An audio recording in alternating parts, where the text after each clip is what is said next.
As you know, you're the Fat Cat developer, and you know the book on you is that you throw little old ladies who can't afford the rent out of the apartment.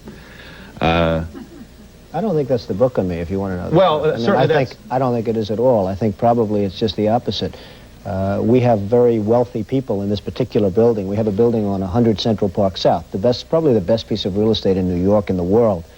And we have very wealthy people, extremely wealthy people living in this building. Well, they have second homes. It's not quite accurate to say that every occupant is an extremely wealthy person. No, but the ones that were complaining were the wealthy ones. The ones that were complaining, Phil, were the wealthy ones. These are people with a lot of money. One of them owns a brownstone, a number of brownstones on East 66th Street, and yet she's living in this building for a rent-controlled rent. The rent-controlled people, the people that need rent control, they're not the ones that are protected. It's people that are usually wealthy with a lot of influence that have the connections to get a rent-controlled apartment.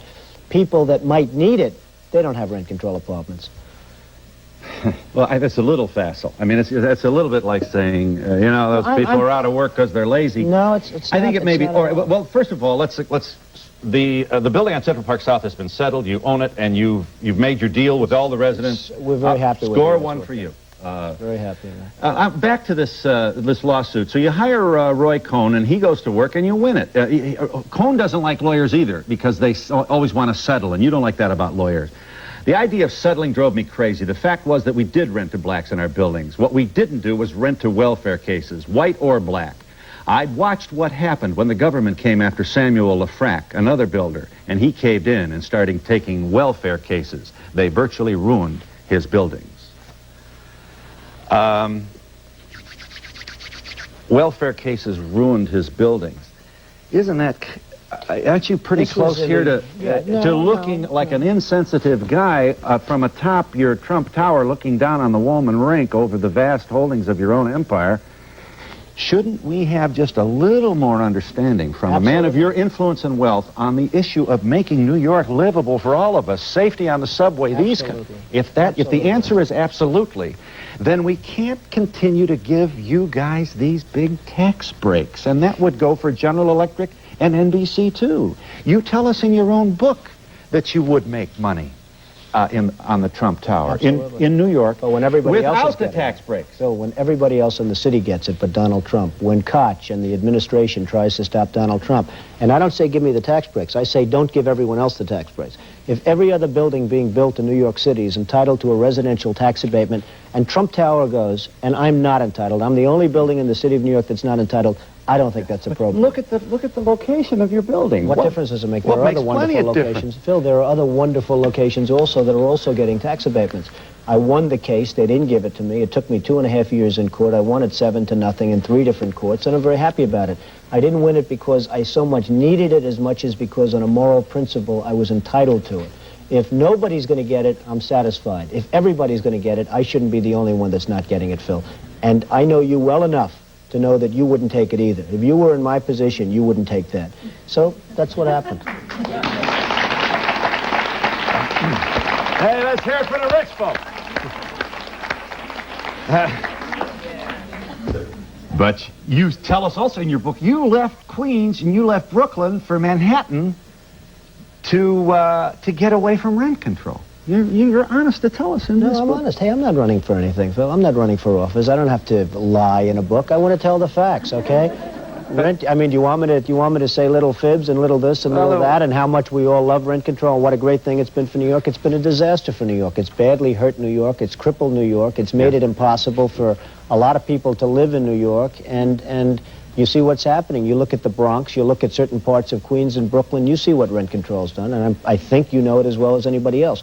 Rent control, and I'm one of the few developers in the world that would ever say it, some forms of rent control are sometimes necessary to protect the elderly, to protect people that truly don't have the money. But when you have multimillionaires, and not all instances of this, Phil, there's not all instances, but you go to Manhattan, the prime sections of Manhattan, where you have rent control and rent stabilization all over. Those are wealthy people in many instances, and I don't mean in every instance, Phil, but I mean in many, and I would say in a majority. You have multi-millionaires in some cases living in apartments for $200, $300, and $500 a month that should be paying many times. This is going to sound a little unusual, but New York rents can be $10,000 and $20,000 a month. What does that mean? What does that mean, Phil? That means that the city can't tax, because if a wealthy person's paying $300 a month, you can't really tax that beyond a certain point, 20% of that or whatever it might be. So the city's always short of funds. It's a joke what's happened. And the people that need rent control, and there are some indeed, those aren't the people that have it. It's the people with the connections. Somebody knows Trump. Somebody knows somebody else. They call up. They say, do me a favor. That's what it's all about. This audience wants to get in here. Mr. Trump, sir, if your position is, let's grant a given. No doubt about it. Under rent control circumstances, there are going to be certain people who don't need it who get it. Not unlike Social Security. There are going to be some people who get it who don't need it. But to suggest that rent control is somehow being pervasively abused throughout the island of Manhattan by people who don't need it, I do have plenty of doubt. Well, you ought to check the numbers, Phil. I mean, I can tell you something. Now, one little thing. All I'm asking for is a simple thing. Give a means test. If a person makes $150,000 a year working in a big advertising agency, if a person makes $200,000, $300,000, $100,000, $75,000 a year, let there be a means test so that that person will give the apartment to somebody that can afford it if you have to do that, Phil. Why can't there be a means test? Why should multimillionaires live for $300 or $400 a month when poor people are paying more than that and have to pay more? And how many people would have to work in the office to determine whether or not people are of means or not of means? And would you build the building? It'd be a very large one, occupied by thousands of bureaucrats trying to figure out who does and who doesn't. You wouldn't. It isn't that simple. Just to, and what about you know the kind of money you're talking about? If you emptied and made available to people that need really this protection, the apartments occupied by very wealthy people in New York, you're talking about tremendous amounts of money. And I mean, if you're talking about a number of accountants in order to administrate a program, you're not talking about a lot relative to what we're talking. You should not have called Mayor Koch a moron. That was not good public relations. Hey, what can I do? Well, doesn't it, isn't this, aren't you a little, don't you want to take this back at all? I don't think that's bad public relations. No, I don't take it back. When it comes to running the city, he's about as bad as anybody I've seen. Ed Koch has been a disaster for New York. People that live in New York understand it. Taxes have gone through the roof. Everything's gone through. You have, whether it's a Wallman rink or a subway system, whether it's a school that comes in and takes 8 or 9 years. Excuse me, but here you're out with your folks at City Hall getting your picture taken. Was it good old days? Well, I guess he liked me in those days. No, I just think that, and this is, and I don't think you have to be passionately committed to City Hall or anybody to conclude that this kind of language from someone of your power and influence is not good style. Phil, from my standpoint, it doesn't really matter. Again, I'm not running for office. If the point is made better by saying that, let the point be made. He's done a lousy job as the mayor. Anybody from New York probably understands it and knows it. It's gone down now, and it's going down as the most corrupt.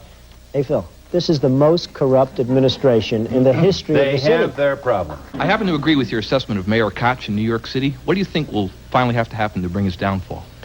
Well, I have a feeling, and maybe it's more of a prediction. I think that the incompetence and corruption of the Koch administration will eventually lead to his resignation or his just having to be forced out, because I think he's that bad. And as Phil says, I don't like mincing words, because what difference does it make? Again, I'm not running for office, so it doesn't matter. I can stand up here, and unlike a lot of people that I watch, I can say what I think. But that's much of a prediction. I believe that the incompetence and corruption will ultimately lead to his having to get out.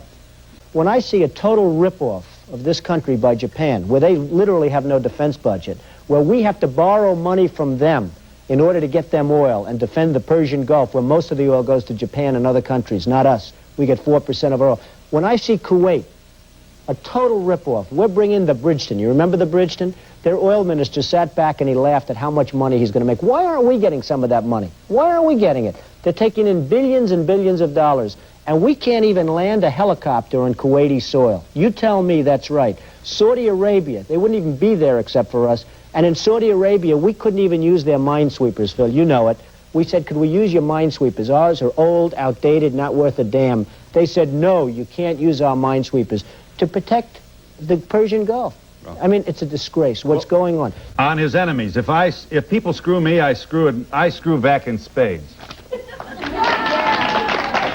I mean, is there something wrong with that? Tell me. Phil, is there something wrong with that?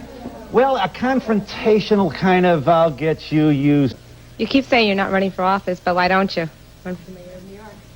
No, I wouldn't want to run for mayor of New York. I'd like to see somebody talented do that, and there's a tremendous potential in New York. New York is the great city. It's one of the great places of the world, but I really have no intention of running for mayor. Thank you. But you definitely are a political person, whether you run for office, by what everything that you say and do points in that direction.